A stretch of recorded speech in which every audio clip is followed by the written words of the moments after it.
हा सगळा भाग जेव्हा कादंबरी आपण सुरुवातीलाच वाचायला लागतो तेव्हा आजची मुलं याच भाषेत बोलतात आणि विचार करतात हे मला सुरुवातीला जाणवलं. आणि हे हेरून त्या पद्धतीची भाषाशैली या कादंबरीच्या निवेदनामध्ये येते. पण अर्थात ही शैली इंग्रजीमुळे मला गुदमरलेली वाटली नाही किंवा ती कृत्रिमही वाटली नाही. आणि मला वाटतं हे तुझ्या लेखनशैलीचं यश आहे, कारण आत्ताच्या ज्या समस्या आहेत त्या भाषेत तरुण पिढीच्या तू इथं मांडत ही कादंबरी पुढे नेते आहे. मला या कादंबरीमध्ये आणखीन जे जाणवलं की ह्याच्यामध्ये संपूर्ण जे स्कूल, जहांगीर आर्ट गॅलरी याचं सगळं वर्णन येतं आहे, पण तू कलेच्या प्रांतातली नाही आहे, पण ते अतिशय कंगोरे बारीकपणे आणि सूक्ष्मतेने सगळे टिपलेले दिसत आहेत. तर त्याचं एक जाणून घ्यायला आवडेल. मी नाही म्हणजे एक तुम्हाला किस्सा सांगायचा सगळ्यांना. म्हणजे ही कादंबरी वाचून मला आत्ताच एक 2-3 वर्षापूर्वी वाशीतल्या एका कॉलेजच्या प्रिन्सिपलचा फोन होता. त्या म्हणाल्या की तुम्ही ही कादंबरी लिहिलेत आणि नक्कीच तुम्ही आर्टचं काहीतरी हे असणार आहात, फाईन आर्ट्सचं आमच्या डिपार्टमेंटचं हे करायला तुम्ही या म्हणून. तर म्हटलं मला खरोखर 4च्या सरस्वती खेरीज काही येत नाही, पण जे आपण कॅरेक्टर लिहितोय त्या कॅरेक्टर म्हणजे त्या परकाय प्रवेश जसं आपण म्हणतो तसं त्याच्यात शिरायचं झालं तर मग तो सगळा अभ्यास मी केला त्यावेळेला जे स्कूल ऑफ आर्ट्समध्ये मी जाऊन आले. माझी एक मैत्रीण आहे तिचे ज्यांचा मी उल्लेख केला या पुस्तकात, देऊस्कर म्हणून.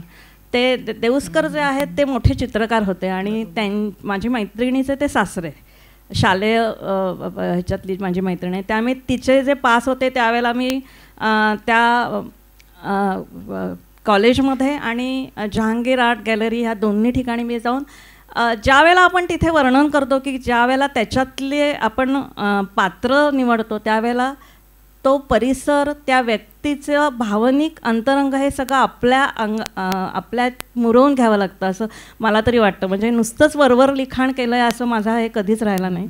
तो मी सगळा अभ्यास केला. म्हणजे तो माझ्या पुढच्या प्रत्येक लिखाणाचा मी तेच वैशिष्ट्य माझं ठेवलं की जे पात्र आपण रंगवतो आणि जो विषय आपण रंगवतो त्याच्याबद्दल आपल्याला पूर्ण माहिती पाहिजे. आणि तो अभ्यास अर्थातच मी केला माझ्या प्रत्येक पुढच्या ह्याच्यात, जसा तुम्ही सावल्याच्या कादंबरीच्या दृष्टीने पण केला. एक आणि मी कलाकारच पात्र का निवडली तर एक होती मला त्यावेळेला आपण क्रेज असं म्हणतो, एक कलाकार लोकांविषयी ते टिपिकल जे व्हीटीला आम्ही ऑफिसला मी सर्व्हिस करायचे तेव्हा ती लोक जी वावरायची तिथे आणि एकंदर जे काही त्यांच्याबद्दल वाचलं होतं, ऐकलं होतं, जे आपल्यात नाही ते कुठेतरी आपल्याला करून बघावं असं वाटतं. तर कदाचित त्याचा तो परिणाम असू शकेल की मी ती पात्र त्याच्यातली सगळी महत्त्वाची पात्र, उर्वी, तिची आई आणि मेघना, ही तिन्ही पात्र मी चित्रकार दाखवलेली आहेत की जी कला माझ्यात अजिबातच नाही, म्हणून कदाचित त्याच्यातनं ते आलं असेल. त्यामुळे जागोजागी हा खूप सुंदर उल्लेख, अगदी दगड मातीतून, सिमेंट विटातून सौंदर्यकृती उभारणारा अजय स्वतः एक सर्जनशील कलावंत होता. चित्रकलेची त्याला प्रगल्भ जाण होती, संगीताचे सूर तर त्याला वेडावून टाकत होते आणि लहानपणापासून चित्रांनी अस्तित्व व्यापून टाकलेलं होतं.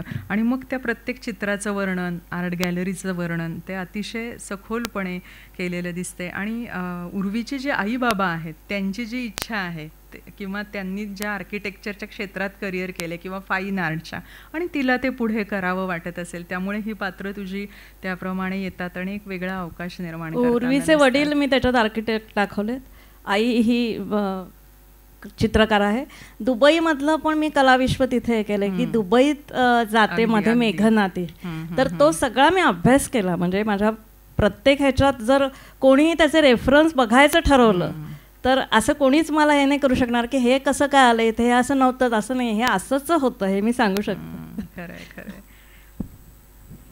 या सावल्यांबद्दल मला एक वेगळा विचार आला. आता 8 मार्च महिला दिन आहे, त्याच्यात ज्या ह्या सगळ्या गोष्टी तू हाताळते आहेस, तर आत्ताच्या वास्तव जगामध्ये सुद्धा ह्याचं प्रतिबिंब, म्हणजे आपण असं म्हणतो की साहित्य आणि समाज या एकमेकांपासून वेगळं करता येत नाही, एकाच नाण्याच्या 2 बाजू आहेत. तर जे घडतं आहे समाजामध्ये त्याचं प्रतिबिंबसुद्धा या सगळ्या छोट्या छोट्या घटनांमधून घडलेलं दिसतं आहे. नक्कीच. मी सावल्यांच्या बाबतीत एक खेदानी एक गोष्ट सगळ्यांना हे जाणवतच असेल की ही कादंबरी मी 2017 साली प्रकाशित झाले, म्हणजे मध्ये 7 वर्षाचा काळ गेला आहे. आणि ह्या कादंबरीचं म्हणजे पहिली त्याची आवृत्ती, दुसरी आवृत्ती जेव्हा झाली त्यावेळेला बंगलोरच्या मुलीची ती केस चालू होती. म्हणजे त्या ह्याच्यात अजून काहीच बदल नाही झाला.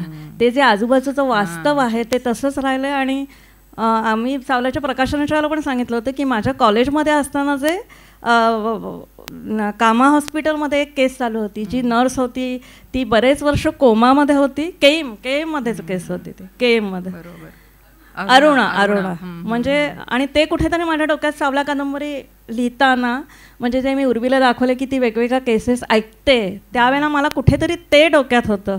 म्हणजे ज्यावेळेला मी कॉलेजमध्ये होते, म्हणजे हा किती वर्षाचा काळमध्ये गेला पण अजूनही वास्तव आजूबाजूचं तेच आहे. म्हणजे कादंबरीतलं वास्तव आणि ऐतिहासिक सत्य याच्यातला कुठे तुला भेद जाणवला का त्या सगळ्या लेखनामध्ये? भेद नाही, तेच आहे, अजून तेच आहे. फक्त एकच फरक त्याच्यात पडला की आत्ताची पिढी, आता ही युवा पिढी जी आहे ती तिला न्याय मिळावा म्हणून हे देते, तसं त्यावेळेला ते लपून ठेवलं जायचं. निदान आपण तितके पुढे आलोय असं आपण म्हणू शकू की तितके पुढे. कादंबरीत प्रखर स्त्रीवाद नाही, पण स्त्रियांच्या दृष्टीनं सखोल त्यानं विचार केलेला गेलेला आहे की आपण आज 21व्या शतकाकडे जातो आहोत, पण तरी स्त्रीची वाटचाल कशा पद्धतीनं असली पाहिजे किंवा काय, तर तो एक भाग त्याच्यामध्ये खूपच छान रेखाटला. या कादंबरीला नासी फडके पुरस्कार, विकास पाटील प्रतिष्ठानचा सर्वोत्कृष्ट कादंबरी पुरस्कार मिळाला आणि त्याची लगेच पुढची आवृत्ती येते, ही खरंच खूप छान गोष्ट आहे.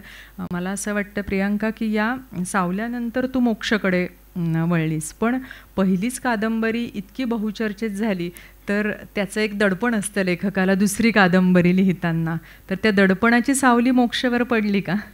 दडपणाची सावली लिहायला लागेपर्यंत पडली होती, कारण पुरस्कारांनी आणि वाचकांच्या पसंतीस उतरलेली पुरस्कार मिळालेले, लोकांच्या अपेक्षा त्यामुळे माझ्याकडनं वाढल्या. सावल्याच्या वेळेला त्यांना नवीन होतं, ही लिहिते हेच त्यांना नवीन होतं, मी ज्याला बोलवत होते ते. अर्थात पुरस्कार समितीवर ते गेलं, त्यांना मी हे नव्हते, म्हणजे ते काय त्यांनी तो क्रायटेरिया नाही बघितला की नवीन लिहिणारी आहे.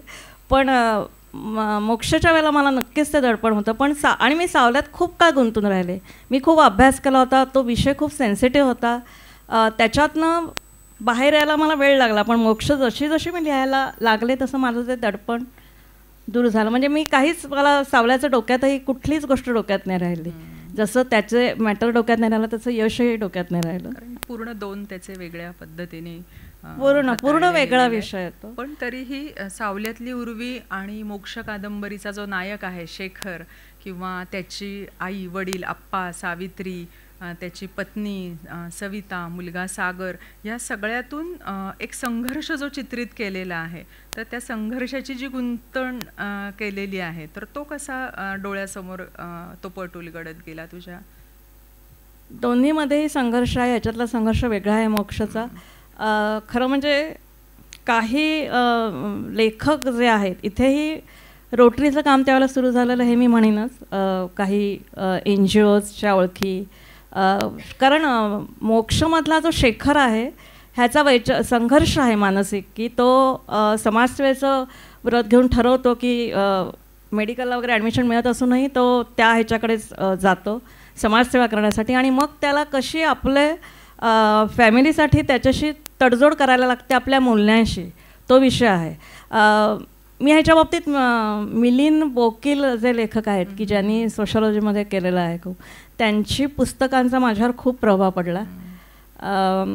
आणि मी म्हटलं तसं सुरुवातीपासून वैचारिक मंथन, सतत आजूबाजूला काय घडतं आहे हे ह्याचं सतत माझ्या एक मनात सारखं चालूच असायचं, आणि त्याच्यातनं मी ती मोक्षातली सगळी पात्र उभी राहिली. आणि त्यावेळेला मला रोटरीचं थोडंसं, म्हणजे जे मी NGO काही आमचे हे करत होते त्याच्यातनं थोडी कल्पना आलेली NGO ह्या विषयाची. मोक्षात त्याचा आहे रोटरीचा भाग. पण मुख्य म्हणजे मी मिलिंद बोकीलांचं नाव घेईन या बाबतीत, की शाळा कादंबरीचे लेखक, पण त्यांच्या ह्या विषयाची खूप सुंदर पुस्तकं आहेत खरोखर, आणि बाकीही काही अर्थात वाचन. आणि तरी मोक्ष कादंबरी किंवा मोक्ष हे पुस्तक असं समोर आल्यानंतर आपल्याला असं वाटतं की हा आध्यात्मिक कादंबरी वगैरे असावी, पण प्रत्यक्षात ती तसे मोक्ष म्हणजे अध्यात्मात असं आपण म्हणतो की भीतीपासून मुक्ती म्हणजे सुद्धा मोक्ष, जे सामान्य आयुष्य जगत असताना आपल्याला त्याचा अनुभव येत असतो. तर ह्या शीर्षकाबद्दल काय सांगशील? भीतीपासून मुक्ती हे तर आहेच, पण सामान्य माणसासाठी काय की अध्यात्म आणि आपलं नेहमीचं सांसारिक जीवन हे दोन्ही प्रापंचिक आपलं हे दोन्ही वेगवेगळ्या गोष्टी आहेत. अध्यात्माचं हे करून मोक्षच्या हे करणारे आणि ते खरोखर खूप वेगळे असतात लोक. म्हणजे आपल्यासारख्या सामान्य जनाने जरी अध्यात्म केलं तरीसुद्धा त्यांची तेवढी हे नसते. आपल्यासारख्या सामान्य माणसांकडे काय असतं की आपल्या अंतर्मनातली हाक ओळखून आपण योग्य दिशेने आपण योग्य हे करावं, मूल्यांची जपणूक करून. हा मोक्षाचा म्हणजे आपल्याला मोक्ष अशा अर्थाने मी ते घेतलं आहे. मोक्षाच्या कादंबरी म्हणजे त्याला ती तडजोड करावी लागते, पण शेवटचा जो त्याचा निर्णय आहे तो शेवटी त्याला मोक्षाच्या दिशेने घेऊन जाणार. म्हणजे वेगळ्या अर्थाने मोक्ष हा शब्द वापरला आहे मी इथे. तर सावल्या ही एक वेगळा जॉनर आहे आणि मोक्ष एक वेगळा जॉनर घेऊन उभी राहते आहे. आणि या दोघांमधला संघर्ष चितारत लेखिका पुढे जाते आहे. तर अशा या दोन्ही कादंबऱ्या आपल्या दैनंदिन जीवनामध्ये जे आपण अनेक प्रसंग पाहत असतो, अनुभवत असतो, त्याचंच इतकं सुंदर चित्रण पात्र ना घेऊन ही लेखिका करते आहे आणि त्याच्यातूनच पुढे कथांकडे वळते आहे. या कथासुद्धा मला तो एक प्रश्न विचारायचा होता की पहिले ललित गद्य झालं, मग कादंबरी लेखनाकडे आली आणि मग नंतर कथेकडे प्रवास सुरू झाला. तर इकडे कथांकडे वळण्यापाठीमागची काय पार्श्वभूमी होती? कथा माझा कादंबरी हाच खरा आवडता विषय बनलेला, कारण अवकाश जास्त असतो त्याच्यात आपल्याला. पण कथेला मी जी वळले ती खरं म्हणजे एक स्पर्धेच्या निमित्ताने मी कथा लिहिली, जी मी आत्ता अवकाश पेलतानामध्ये जे कथा मी त्याचा समावेश केलेला आहे आणि त्या कथेतून भवचक्र उभी राहिली. म्हणजे खरं म्हणजे कथासंग्रह लिहायचा किंवा कथा लिहायची असा उद्देशच नव्हता. स्पर्धेसाठी म्हणून मी काही कथा लिहिल्या, तेव्हा माझं कादंबरी हेच हे होतं. आणि नंतर अवकाश पेलताना हा पुढचा भवचक्राच्या नंतरचा कथासंग्रह झाला. वाटतं हा अवकाश पेलताना मोक्षानंतर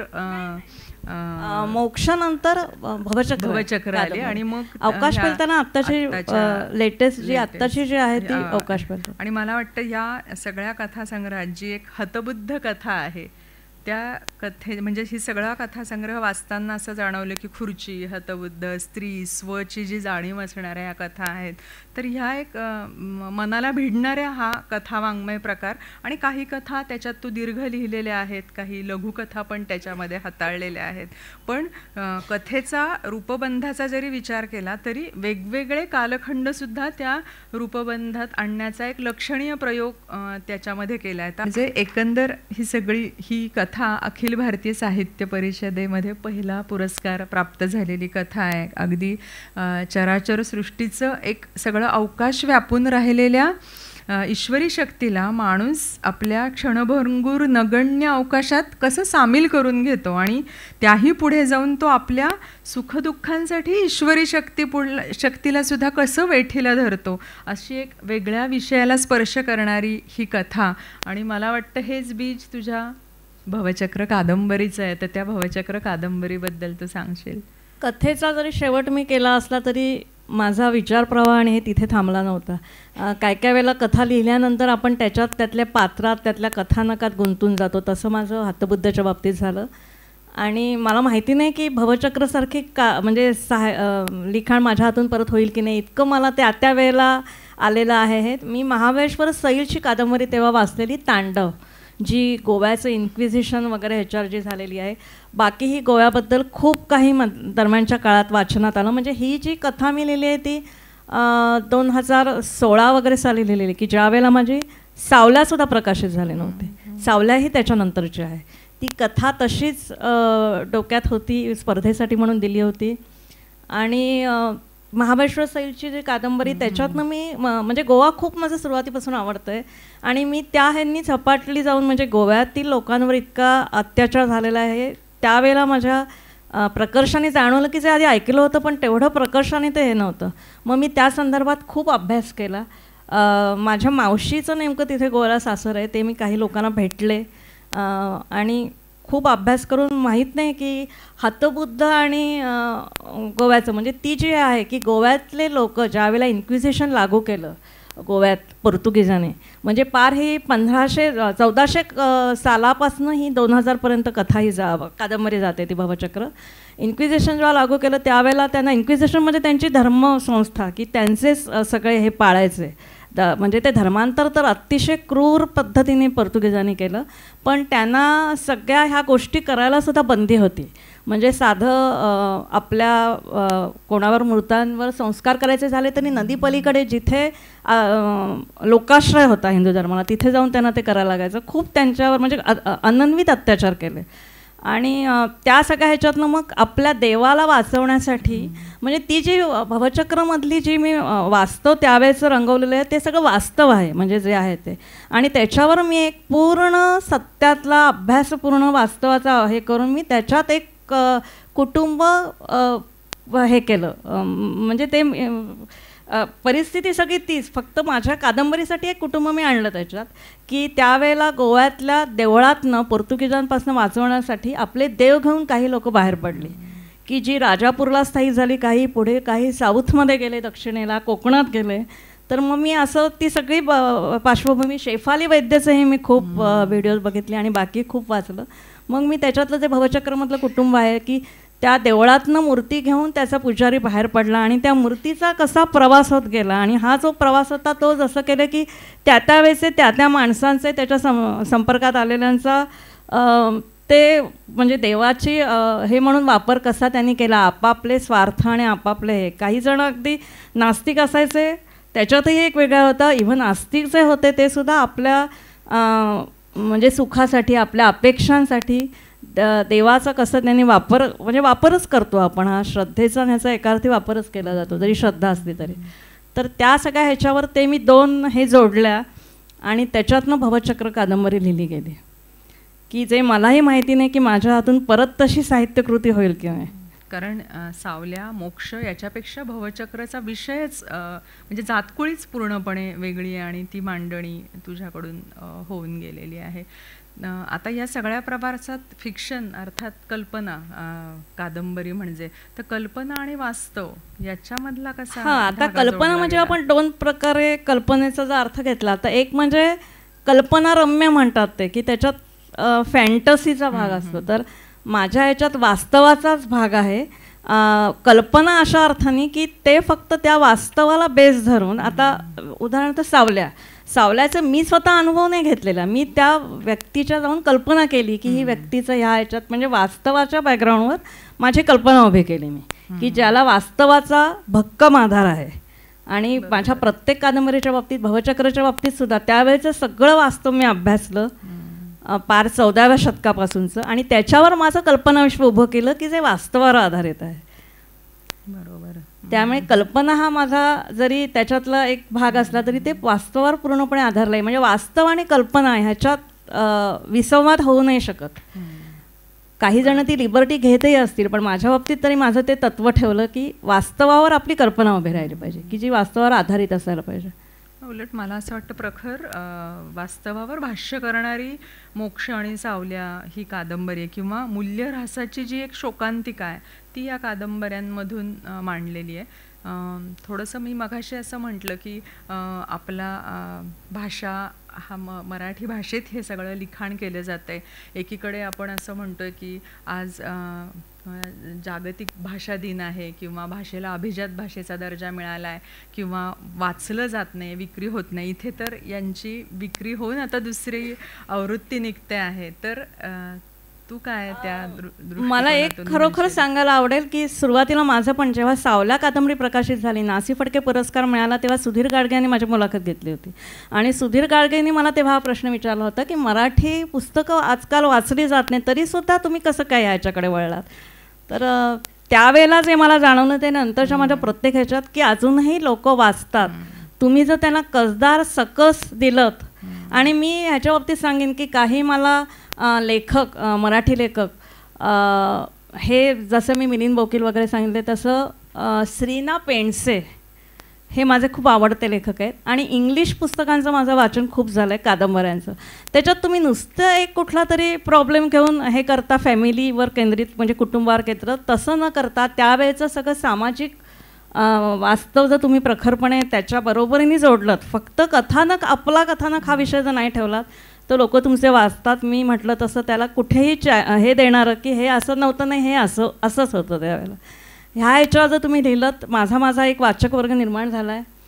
आणि म्हणजे मी खरोखर त्या बाबतीत भाग्यवान म्हणावे लागेल की माझे विषय आणि हे सगळ्यांना आवडले मनापासून. सगळ्यांनी मला नेहमीच वाचकांनी दाद दिल्याशिवाय कितीही पुरस्काराने काही मिळालं तरी वाचक जोपर्यंत मिळत नाहीत आपल्याला तोपर्यंत त्या लिखाणाला काहीच उपयोग. म्हणजे स्वतःच्या आनंदासाठी लिहिणं वगैरे हे सगळं फोल आहे हे सगळं बोलणं. म्हणजे हे सगळी तुझ्या कादंबऱ्या, ललित आणि कथा वाचताना असं जाणवतं की ही सगळी शैली आधुनिक आहे आणि आधुनिक काळाचं जे प्रतिबिंब आहे ते सगळं त्या तुझ्या शैलीमध्ये उमटत जाते. त्यामुळे तरुणांना सुद्धा ते वाचताना असं जाणवेल की अरे आपल्याला ज्या समस्या येतात त्याची उत्तरंसुद्धा आपल्याला या सावल्यातून, मोक्षमधून मिळत आहेत. त्यामुळे कादंबरी वाङ्मय प्रकार असू देत, कथा वाङ्मय प्रकार असू देत, तो तितकाच लीलया पेललेला आहे. तर पुढे काय संकल्प केला आहे लेखनाच्या बाबतीमध्ये? मला बरेच जण असं म्हणतात, मी आता इंडॉलॉजीत MA केलं, मला बरेच जण असं म्हणतात की हां तुझं भवचक्रमध्ये ते लक्षात येतंच, पण तसं नाही आहे, उलटं झालेलं आहे.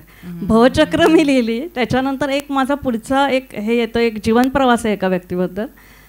त्यांनी जेव्हा ही भवचक्र कादंबरी वाचली, ते MA इंडॉलॉजीत MA करत होते, त्यांनी जेव्हा भवचक्र त्यांनी वाचली तेव्हा त्यांनी सांगितलं की तुमचा पिंड हा आहे इतिहास संशोधन करण्याचा, संशोधन म्हणजे त्याच्यावर अभ्यास करण्याचा, इतिहासाचा अभ्यास.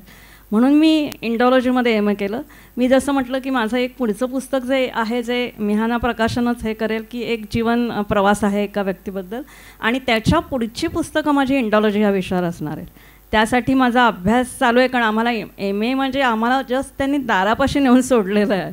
आतमध्ये भरपूर एक्सप्लोअर करायचं आहे आणि त्याच्यातनं माझं पुढचं पूर्ण जॉनर वेगळा असेल लिखाणाचा.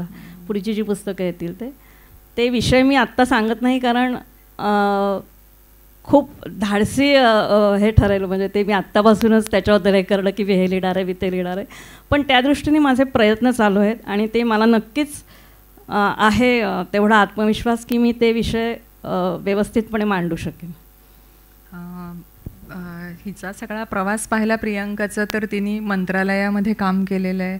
CID असं नावाची सुद्धा एक आपल्याला एक वेगळी एक क्रेज असते, तर त्या क्षेत्रामध्ये सुद्धा तिने काम केलेलं आहे.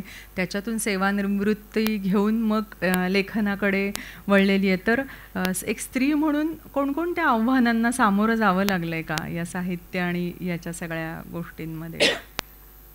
मी नोकरी सोडली तीच मुळे स्त्रीच्या भूमिकेला न्याय देण्यासाठी. म्हणजे स्त्रीचं जे आपलं एक रुजलेलं आहे सगळ्यांच्या मनात की स्त्रीने आपल्या संसाराला प्राधान्य द्यावं वगैरे वगैरे वगैरे.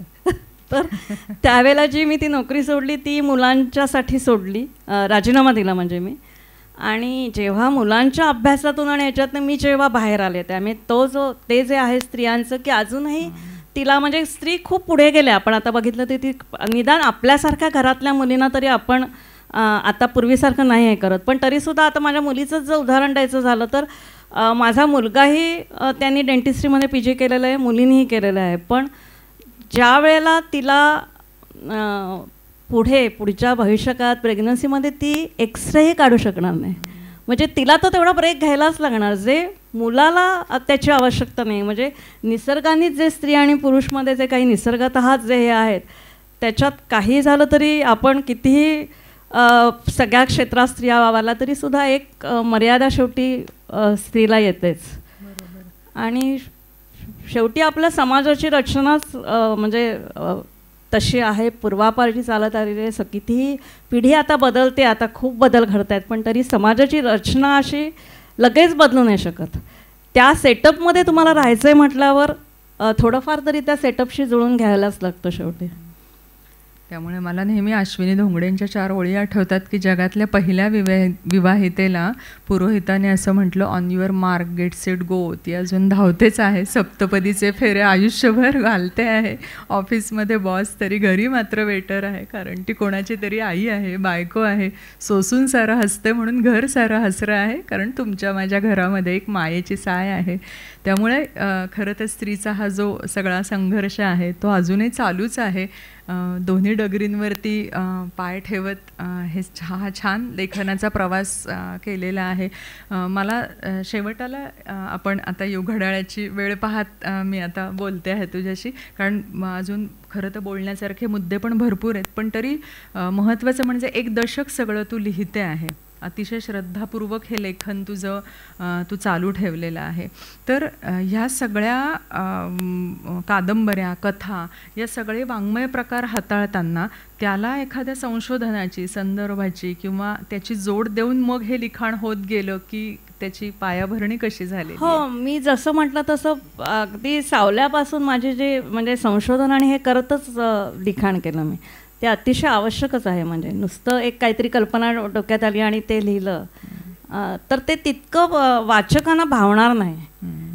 त्यामुळे ते संशोधन, त्याच्यावर अभ्यासपूर्ण लिखाण करणं, इंडॉलॉजीचा जो काही तो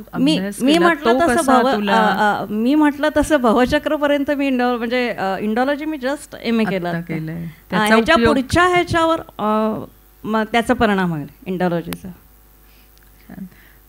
पुढच्या तरुणाईला तू काय सांगशील इथे आहेत तर पुढे कशा पद्धतीनं त्यांनी या सगळ्या साहित्याकडे पाहिलं पाहिजे? आज आपला मातृभाषा दिन सुद्धा आहे. त्यामुळे एक असं खरोखर आहे की मी पण हाळव्यामध्ये काही असं लिहिलेलं की आपणच आपल्या मुलांना इंग्लिश मिडियममध्ये, इंग्रजी माध्यमात टाकलं आणि आता खरोखर ती जेव्हा मराठीपासून दूर गेले तेव्हा आपल्यालाच त्याची जाणीव होते. पण आज जर मागे मला परत तोच जो आम्हाला निर्णय घ्यावा असं वाटलं तर मी परत त्यांना इंग्रजी माध्यमातच टाकेन. तर मला हेच सांगायचं आहे की इंग्रजी ही ज्ञानभाषा व्हायला पाहिजे. म्हणजे जरी ती आत्ता त्याला अभिजात भाषेचा दर्जा मिळाला तरी तेवढ्याने फक्त होणार नाही. जेव्हा ती ज्ञानभाषा होईल, जेव्हा ती उत्पन्नाचं साधन देऊ शकेल, तेव्हाच ती त्याला हे होईल. आणि त्याच्यामुळे मुलं जरी इंग्रजी माध्यमात शिकत असली तरी त्यांनी मराठी भाषेवरचं, आपल्या मातृभाषेला विसरू नये. त्याच्यावरचं खूप समृद्ध साठा आहे आपल्याकडे, तर तो त्यांनी त्याचा जरूर आस्वाद घ्यावा. मराठी विसरू नये. जरी काही व्यावहारिक कारणामुळे जरी तरी इंग्रजीत नाही येत असेल आणि त्यांच्या पालकांनी आणि शर्वरींनी सगळी सावला कादंबरी वाचलेली आहे, म्हणजे ती इंग्रजी माध्यमातली असूनसुद्धा, तर ते आपल्या शेवटी पालकांच्याच हातात आहे की त्यांना आपण आपल्या मातृभाषेचे संस्कार केलेच पाहिजेत. ते मी पालकांनाही सांगेन आणि पुढच्या तरुण पिढीलाही सांगेन. अगदी व्यवहारात सुद्धा ती भाषा आली पाहिजे आणि वापर केला पाहिजे. तुझं शिक्षण मराठी माध्यमातून होऊन सुद्धा इंग्रजीचे संदर्भ जे वापरलेले आहेत लिहिताना ते मात्र जागोजागी जाणवतात. तर त्याची कशी सांगड? माझी इंग्रजी वाचन मी म्हटलं तसं खूप आहे. सिडनी शेल्डन, जेफ्री आर्चर, त्यावेळेचे जे माझे वडील, मी म्हटलं तसं इंग्रजी घेऊन BA झाले आणि ते प्रिन्सिपल होते शाळेत. त्यांनी मला इंग्रजी वाचनाची सवय लावली खूप. तेव्हाच्या जेन ऑस्टिन, मेरी कॉरेलीचं थेल्मा, ही सगळी क्लासिक्स मी तेव्हापासून कॉलेजपासून वाचत होते. नंतरच्या आमच्या पिढीतले सिडनी शेल्डन, जेफ्री आर्चर, हे मी खूप, जेवढं मी मराठी वाचन केलेलं आहे तेवढंच मी इंग्लिश केलेलं आहे. त्याच्यामुळे ते अर्थातच सगळे इंग्लिश संदर्भ. आणि नंतर ह्या पिढीशी मी थोडी हे राहिले आहे, म्हणजे आत्ताची जी पिढी आहे मुलांमुळे, ते अर्थातच त्यांचे जे शब्द, त्यांचे बोलण्याचा लहेजा म्हणतो आपण तसं, त्यांची भाषा ही थोडीशी मी जर आता तरुण वर्गासाठी लिहिते तर ती मला त्याच्यात वापरायला म्हणजे आवश्यकच आहे, नाही तर ते कृत्रिम झालं असतं. तर ती भाषा शैली आणि हा सगळा जो प्रवास हिच्या प्रियांकाच्या कादंबरीचा म्हणा, कथेचा म्हणा किंवा ललित वाङ्मयाचा म्हणा, तर तो एक पुढे खूप एक सकारात्मक आणि आशावादी काही निर्माण करणारा साहित्यातला प्रवाह ठरेल असं नक्की वाटतं. आणि आजच्या या सगळ्या तिच्या ह्या लेखनाला आपण सगळेजण मिळून छान शुभेच्छा देऊयात. तिचा सगळा प्रवास, त्याच्यासाठीच वेगळा तिचा काही परिचय आम्ही करून दिला नाही, कारण तिचा सगळा प्रवास तिच्या या लेखनामधून होणारच होता. आणि वेगवेगळ्या जॉनरमध्ये लेखन करणारी ही लेखिका आहे मिहाना प्रकाशन. आणि आपणा सर्वांच्या तर्फे प्रियांकाला खूप खूप शुभेच्छा देऊयात आणि आभार प्रदर्शनाकडे. धन्यवाद. माझा मी आज एक सन्मान समजते की डॉक्टर प्राध्यापक वर्षा तोडमल सारख्या व्यासंगी आणि लेखिका, आणि खूप व्यासंगी म्हणूया आपण अभ्यास, म्हणजे तिच्यापुढे मी स्वतःला अभ्यासू म्हणणं हे खरं जास्त होतं थोडं. तर तिने माझी मुलाखत घेतली आणि मिहानाने मला संधी दिली आणि महाराष्ट्र साहित्य परिषदेत हा कार्यक्रम झाला. ह्याबद्दल मला खूप छान वाटते. धन्यवाद.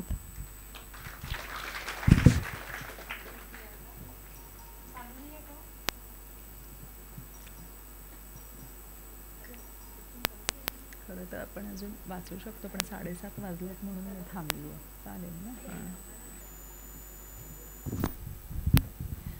धन्यवाद प्रियंका. मी आभार प्रदर्शनासाठी संपादक मिहानाच्या आणि कॉन्टिनेंटलच्या दोन्हीच्या संपादक डॉक्टर अंजली जोशी यांना विनंती करते. तत्पूर्वी एक तू लहेजा म्हणालीस तसा लेखनाचा लहेजा, तिचे वेगवेगळे जॉनर, मी तिच्याशी 11-12 वर्ष निगडीत आहे. ती जशी 14 साली रोटरीत आली, मी पण 14 साली आले. तत्पूर्वी ती लेखिका म्हणून माझ्या ओळखीत आहे. पण तिने जो लहेजा लिहिला आहे आणि ती पुढे जे लिहिते ते एका प्रकाशकाशी येऊन ती आधी बोलते. तिला वाचकांची काळजी असते, प्रकाशकांची असते, आणि ह्या नुसत्या विक्रीची नसते की माझा कंटेंट हा मला फुलफिल झाला आहे तसा वाचकांना आहे का, हा पुरस्काराशी कसा निगडीत आहे, याच्याबद्दल ती सतत माझ्याशी बोलती होते. हे मला एक तिचं अजून एक गुणवैशिष्ट्य सांगावं असं वाटतं. आणि माझं मराठी कच्चं आहे खरं तर तिच्यापेक्षा, परंतु ती खूप चांगल्या पद्धतीने पुढच्या पिढीशी कनेक्ट होते. हे एक तिचा अजून गुणवैशिष्ट्य आहे. आणि त्यामुळे तिच्या लिखाणामध्ये आणि ह्याच्यामध्ये विक्रीला न्याय दिला जातो तिच्या लिखाणाने, असं मला वाटतं. डॉक्टर वर्षा, तुम्ही पण आमच्या लेखिका आहात, मैत्रीण आहात, आणि आज मराठी भाषे दिनानिमित्त या साहित्य परिषदेच्या पवित्र परिसरात प्रियांकासारख्या मैत्रिणीचं छान मुलाखत घेतली, त्याबद्दल मी मनापासून आभारी आहे. औपचारिकता नाही, परंतु एक छोटासा आभार प्रदर्शनाचा कार्यक्रम होईल आणि मग कार्यक्रम संपेल. 1 मिनिट, मी फक्त संपादकांचा सन्मान मगाशी राहून गेला आहे, छोटीशी भेट.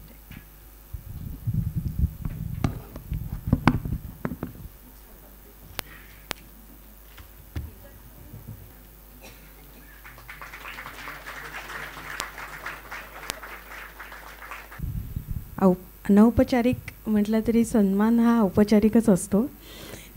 त्यामुळे आम्ही सगळ्याच एकत्र इथे मैत्रिणी आहोत. म्हणजे खरं सांगायचं तर हा मैत्रिणीने घातलेला एक छान बोंडला आहे की ह्याच्यामध्ये जागतिक भाषा दिनानिमित्त हा घातलेला, म्हणजे या आमच्याच लेखिका आहेत, प्रियांका, वर्षा, दोघी वेगळ्या क्षेत्रातल्या असल्या तरी दोघींची काय म्हणू आपण की धारणाशक्ती वेगळी आहे. प्रत्येकीने आपापलं क्षेत्र आहे. वर्षाचं शिक्षण क्षेत्र आहे, प्रियांकाचं ललित क्षेत्र आहे. आता ती हळूहळू आमच्याही पठडीमध्ये येईल की आता तिने संशोधन करण्याच्या क्षेत्रात भाग घेण्याचं ठरवलेलं आहे. त्यामुळे थोडंसं काय होतं आहे, ह्या दोघी मैत्रिणी असल्या तरी थोड्याशा मी इथे संपादक म्हणून आहे आणि तिथेही असते, त्यामुळे थोडंसं दडपण येतं त्यांना की अरे बापरे, आता या संपादक काय आपल्याला सुधारणा सांगणार आहेत, काय करायचं नक्की. त्यामुळे मी आज त्यांचे औपचारिकपणे आभार मानते की कोणत्याही गोष्टी मनात न ठेवता आनंदाने एक आमचं चांगलं मैत्रिणीचं नातं जुळलं आहे आणि खऱ्या अर्थी हा अनौपचारिक कार्यक्रम आहे. त्याबद्दल मी या दोघी आमच्या लेखिकांचं संपादक म्हणून आभार मानते आहे. आणि महत्त्वाचे म्हणजे श्रोते आणि वाचक. वाचकच श्रोते म्हणून येतात असं नसतं आणि श्रोते वाचक असतात असं नाही. तर इथं दोन्हीचं संमेलन आहे आणि मित्रपरिवार पण आहे, कुटुंब परिवार आहे. त्याबद्दल तुमचं सर्वांचं आभार. तसंच महाराष्ट्र साहित्य परिषदेने नेहमीप्रमाणे आम्हाला उपलब्ध करून दिला हॉल, त्याबद्दल त्यांचे आभार. आणि प्रत्यक्ष अप्रत्यक्ष ज्यांनी आम्हाला मदत केली त्या सर्वांचेही मनःपूर्वक आभार. कार्यक्रम इथे संपला असं मी जाहीर करते. अभिजात भाषेचा दर्जा मिळाला तरी तेवढ्याने फक्त होणार नाही. जेव्हा ती ज्ञानभाषा होईल, जेव्हा ती उत्पन्नाचं साधन देऊ शकेल, तेव्हाच ती त्याला हे होईल. आणि त्याच्यामुळे मुलं जरी इंग्रजी माध्यमात शिकत असली तरी त्यांनी मराठी भाषेवरचं, आपल्या मातृभाषेला विसरू नये.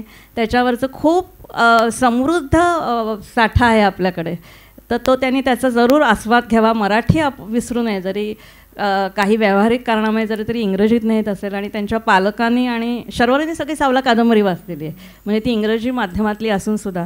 तर ते आपल्या शेवटी पालकांच्याच हातात आहे की त्यांना आपण आपल्या मातृभाषेचे संस्कार केलेच पाहिजेत. ते मी पालकांनाही सांगेन आणि पुढच्या तरुण पिढीलाही सांगेन. अगदी व्यवहारात सुद्धा ती भाषा आली पाहिजे आणि वापर केला पाहिजे.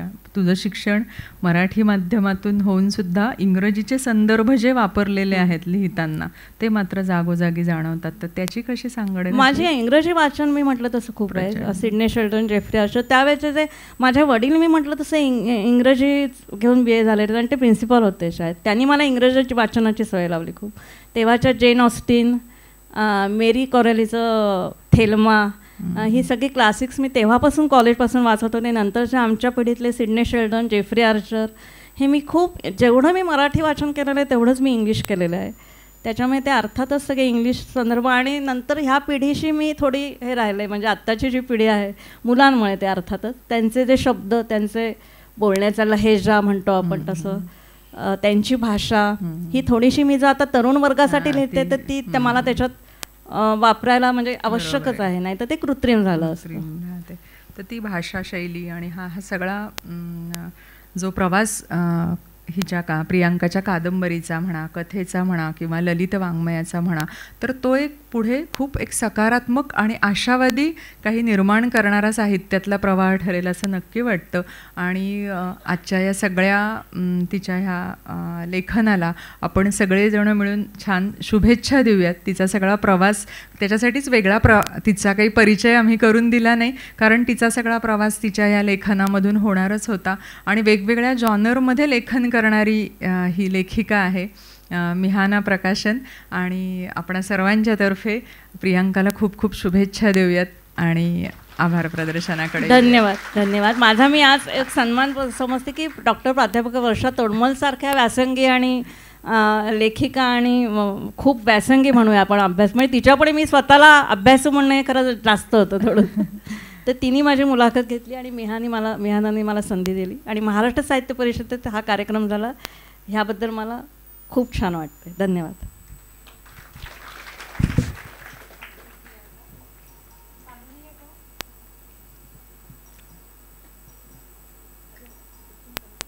खरं तर आपण अजून वाचू शकतो, पण 7:30 वाजलेत म्हणून थांबलो. चालेल ना? धन्यवाद प्रियंका. मी आभार प्रदर्शनासाठी संपादक मिहानाच्या आणि कॉन्टिनेंटलच्या दोन्हीच्या संपादक डॉक्टर अंजली जोशी यांना विनंती करते. तत्पूर्वी एक तू लहेजा म्हणालीस तसा लेखनाचा लहेजा, तिचे वेगवेगळे जॉनर, मी तिच्याशी 11-12 वर्ष निगडीत आहे. ती जशी 14 साली रोटरीत आली, मी पण 14 साली आले. तत्पूर्वी ती लेखिका म्हणून माझ्या ओळखीत आहे. पण तिने जो लहेजा लिहिला आहे आणि ती पुढे जे लिहिते ते एका प्रकाशकाशी येऊन ती आधी बोलते.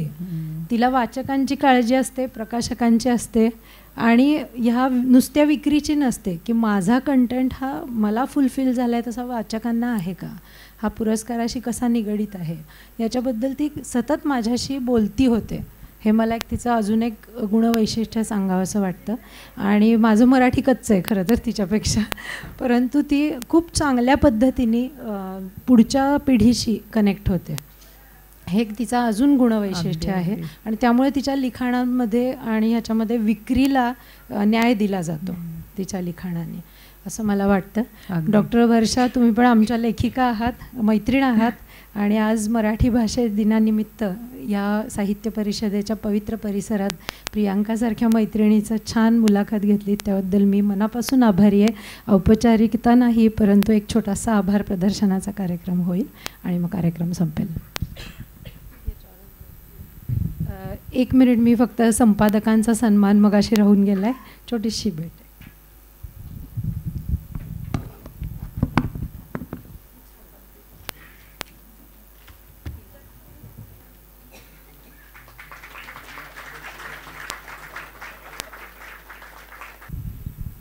अनौपचारिक म्हटलं तरी सन्मान हा औपचारिकच असा आहे की ह्याच्यामध्ये